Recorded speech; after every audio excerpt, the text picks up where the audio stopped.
ಸೂರ್ಯನಸ್ತಮಾನವು ಚಿಕ್ಕ ಸಂಚಾರಿ ಸರ್ಕಸ್ನ ಮೇಲೆ ಹೊಳೆಯುತ್ತಿದೆ, ಜನಸಂದಣಿಯ ನಗರದೆಡೆದಲ್ಲಿ. ಹವಾ ಪಾಪ್ಕಾರ್ನ್ ವಾಸನೆಯಿಂದ ಮತ್ತು ಮಕ್ಕಳ ನಗುವಿನಿಂದ ತುಂಬಿದೆ.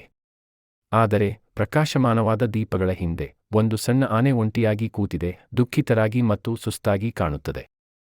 ಅರ್ಜುನ್ ಆನೆಯನ್ನು ಗಮನಿಸುತ್ತಾನೆ. ವರದಿ: ಅರ್ಜುನ್ 8 ವರ್ಷದ ಸೂರ್ಯಪ್ರಕಾಶಿತ ಬೆಳ್ಳಿಯ ಚರ್ಮ ಹೊಂದಿದ ಪೂರ್ವ ಗೋದಾವರಿ ಬಾಲಕ, ಗಚ್ಚನೆ ಹಾಕಿದ ಕಪ್ಪು ಉದ್ದವಾದ ಕೂದಲು, ಕೆಂಪು ಸರಳ ಶರ್ಟ್, ಕಪ್ಪು ಪ್ಯಾಂಟ್ ಮತ್ತು ಕಂದು ಚಪ್ಪಲಿಗಳನ್ನು ಧರಿಸಿದ್ದಾನೆ.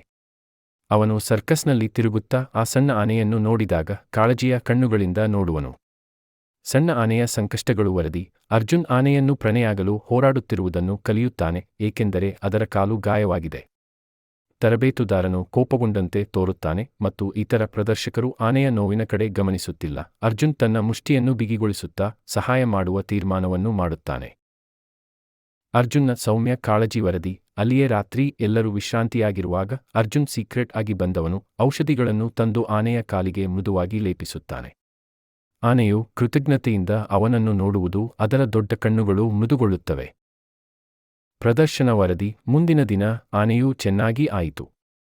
ತರಬೇತುದಾರನು ಪ್ರದರ್ಶನಕ್ಕೆ ಸಿದ್ಧವಾಗುತ್ತಿರುವಾಗ ಆನೆ ಪ್ರೇಕ್ಷಕರನ್ನು ಆಶ್ಚರ್ಯಕ್ಕೊಳಪಡಿಸುತ್ತದೆ, ಸಂತೋಷದಿಂದ ಪ್ರದರ್ಶನ ನೀಡುತ್ತದೆ.